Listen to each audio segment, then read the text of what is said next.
علیکم۔ ہم سب کو اپنوں سے بڑا پیار ہوتا ہے، لیکن ہوتا کیا ہے کہ ہم اپنی زندگی کے کاموں میں اس قدر مگن ہو جاتے ہیں کہ ہمیں اندازہ ہی نہیں ہو پاتا کہ وہ کس قدر مشکل میں ہیں۔ میرے والد صاحب ایک بہت ہی مضبوط اعصاب کے مالک تھے، لیکن زندگی کے آخری جو ان کے ایام تھے ان میں وہ میرے گھر آئے اور کہنے لگے کہ میں کچھ دن آپ کے ساتھ رہنا چاہتا ہوں۔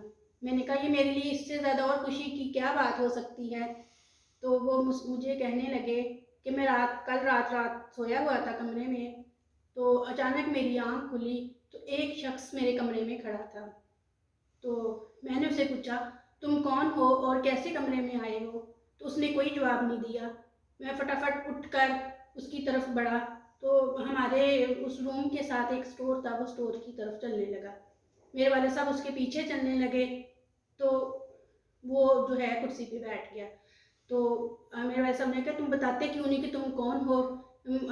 وہ پھر یہ ہوا کہ میرے والد صاحب جس طرف موو کرتے گئے وہ بھی اسی طرف موو کرنے لگ گئے۔ تو وہ بیڈ کے نیچے چلے گئے، میرے والد صاحب نیچے جھک کر دیکھنے لگے کہ یہ شخص کیسے اندر آ گیا ہے۔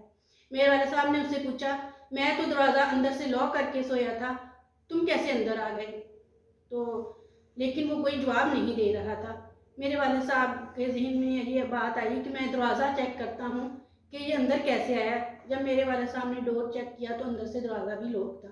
تو پھر ان کی بات سمجھ میں آئی، انہوں نے اپنی کمرے کی تمام لائٹس روشن کی تو دیکھا کہ وہ ان کا ہی سایہ تھا، وہ غائب ہو گیا تھا۔ وہ کہنے لگے کہ سمینہ تنہائی اتنی اذیت ناک ہوتی ہے کہ انسان اپنے ہی سائے سے ڈر جاتا ہے۔